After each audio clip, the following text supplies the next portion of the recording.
There's a Devon County Council public consultation that's happening right now that we need you, as a supporter of YMCA Exeter, to lend your voice to support us.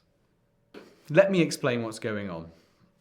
YMCA Exeter gets its funding from a diverse range of different places. We have a whole bunch of wonderful people like yourselves that donate money to us every single month.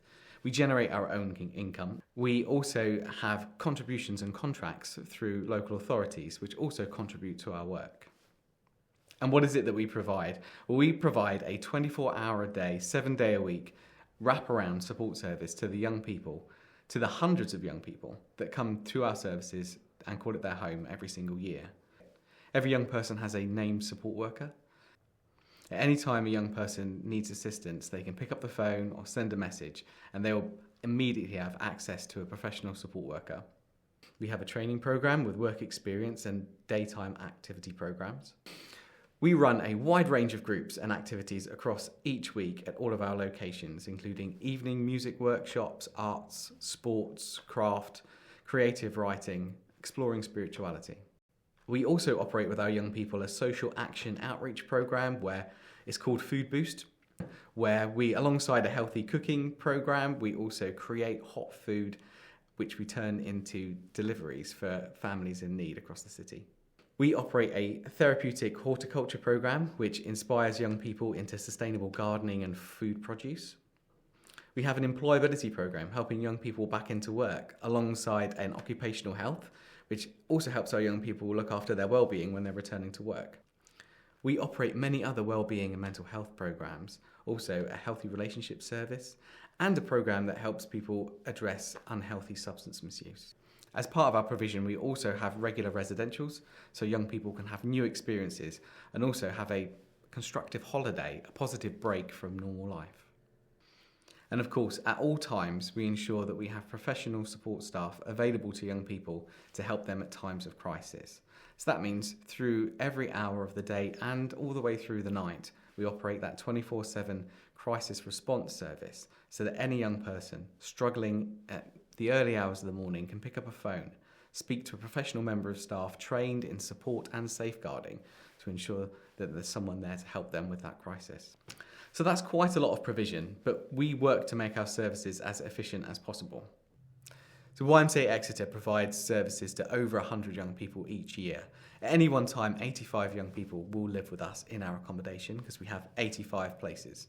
However, some of those young people will thankfully move on to fantastic new opportunities, get their own place, buy their own house, or go off to university.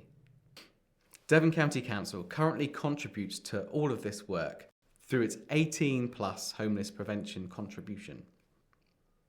It gives YMCA Exeter a contribution of £157,000, which sounds like a lot of money, and it is, but it works out at about £35 a week, spread across the 85 young people in the year. So that's the equivalent of about 2 hours a week. So now that may sound like it's not quite so much, but as a charity, we like to take what we have and make as much out of it as we possibly can. As a charity, we can take a contribution like that and use it in our fundraising efforts. So we'll go out as a charity to fundraise. With £157,000, we may well find grant funders who will match fund that amount, and we've doubled our money. We've also been through a very arduous tendering and quality assurance programme to gain this money from Devon County Council, and we can use that experience and quality assurance to give confidence to other grant funders who would also contribute to our work.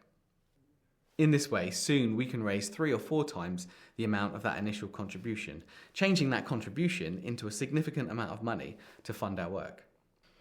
But take away that initial contribution and none of that can happen.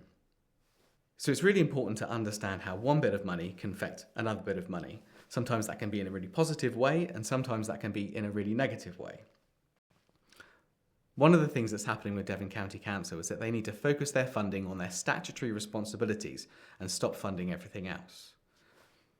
This is the opposite of focusing on prevention work.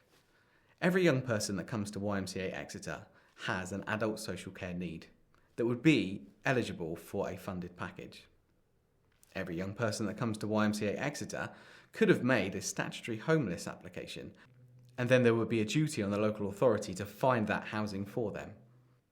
Working in a preventative way means, one, that you can stop a person from reaching crisis point and intervene beforehand.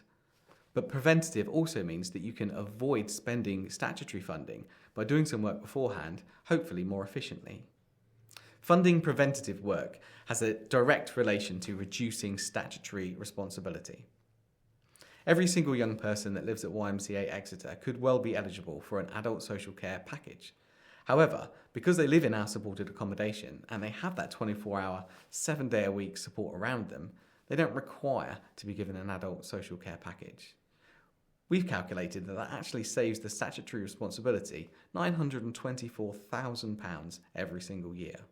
If Devon County Council removes its contribution for providing the support hours into YMCA Exeter, there's a very high chance that YMCA Exeter would not be able to evidence itself as being a specified accommodation provider.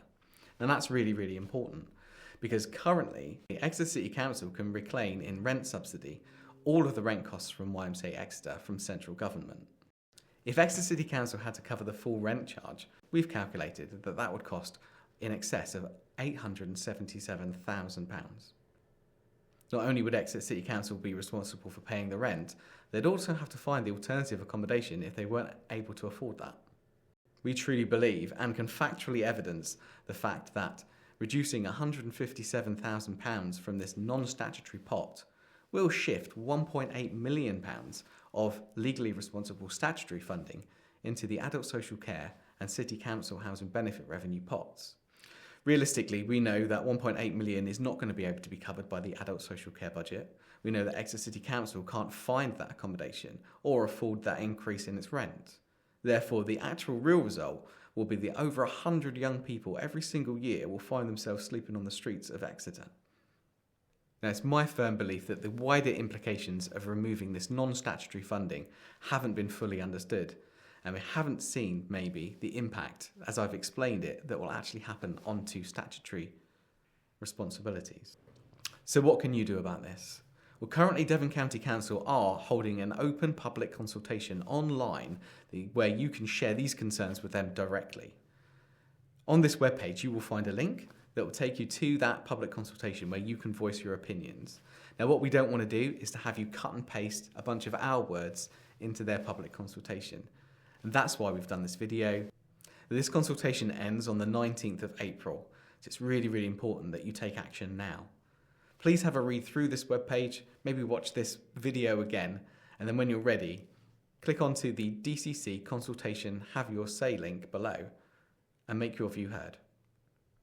I really appreciate you taking time to watch this video and look forward to being able to speak with you about it later.